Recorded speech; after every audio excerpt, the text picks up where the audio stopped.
everyone, and welcome back.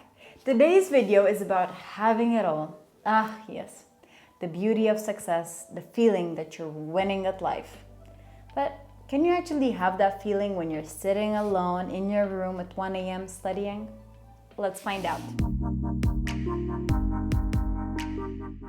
the first year of med school, there was this meme that circulated, and at the time, it felt super relevant to me. I really felt that I could only choose two, and I had to give up on either social life, good grades, or enough sleep. Moving on, the wise words of Oprah Winfrey say the following things. You can have it all, just not all at once. Well, first of all, is that even a problem? The fact that you can't have everything all at once. Maybe not. Think about it. This allows you to enjoy each win that life has to offer, one win at a time. Anyway, this leads me to the discoveries that I've had along the years when it came to having it all. In the first year of med school, you can't have it all, really. Both my friends and I found the transition from high school to university pretty brutal. The workload had tripled, my level of self-discipline was like high school level, and my capacity to study effectively was pretty embarrassing. By the way, for me, studying effectively means being able to teleport important information and the ability to concentrate fully at the task at hand in order to optimize your understanding of the material. So I didn't have that before. And therefore, I spent the first year questioning if I should really be at med school and not getting great results. So in the second year of med school, the following things happened. I started to figure out some things. First of all, I figured out when to study. I realized I study better in the morning, and that in between 4 p.m. and 8 p.m., I'm pretty sluggish and I can't concentrate. In my mind, I was like, perfect. I'm gonna study before 4 p.m. and after 8 p.m. This left me with a nice gap for extracurricular activities that I could use to my advantage. So, I started signing up for extracurricular activities. One thing led to another, and I fell in love with the world of medical innovation and entrepreneurship.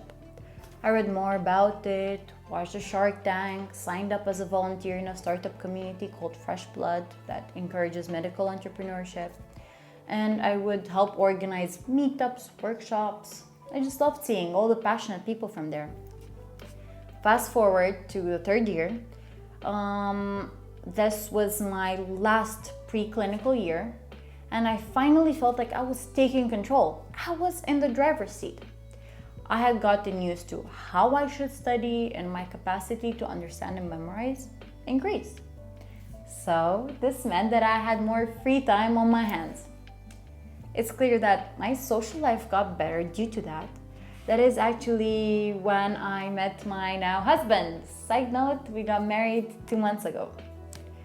Also, that is when I discovered that EIT Health, the European Innovation and Technology Institute, has a lot of opportunities for med students in Europe. Not sponsored, by the way. So I started participating in all sorts of conferences, workshops in different European countries, and I learned so much. Actually, I was learning so much, it became too much. Towards the end of the year, I had recklessly said yes to so many opportunities. I was just simply overwhelmed.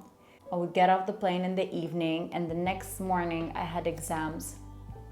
I was super anxious and stressed, and my mental health was declining. This is when I had to face the truth, my truth. Something had to give. I had limits, and I could not have it all at the same time. So in the fourth year, I decided to take care of myself and rebuild my mental health. I started by pruning my activities. So I kept only 1 to 2 extracurricular activities, the ones that I loved most and the ones that had most potential of helping me in the future, like the presentations that I held. So all those speaking skills, they help a lot. Also, I started exercising regularly because I noticed that it really reduced my stress levels. I gave myself more time to study, more time to spend with the people that mattered to me. And most importantly, I allowed myself to procrastinate. This was so healing. Halfway through the year, I felt much better and I was ready to take on a new challenge. I applied to a medtech competition called the Hackathon in Austria. And together with my team, we won the grand prize. The rest of that story is for another video. In came the 5th year, which was the pandemic year. It was pretty weird. I had gotten used to clinical rotations and we had mostly online rotations now. But as you can see in the previous video, which I will link down below, these online classes turned out to be very beneficial for my grades. Now, of course, there was less social life, but my relationships with my partner and my family grew. Yes, I spent less time at the hospital, but I had more reading time. There were no more networking activities, but I worked online. Idea being, I didn't have it all, but I had most, and that was okay.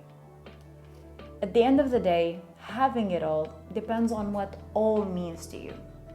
Maybe all means excelling at work, or maybe it means having a bit of everything. Maybe all changes every year. I think that we all have the all we prioritize, and that should be what matters. Thank you for watching, and I hope you liked this video. See you next week. By the way, don't forget to listen to your stethoscope as it tells you to like and subscribe.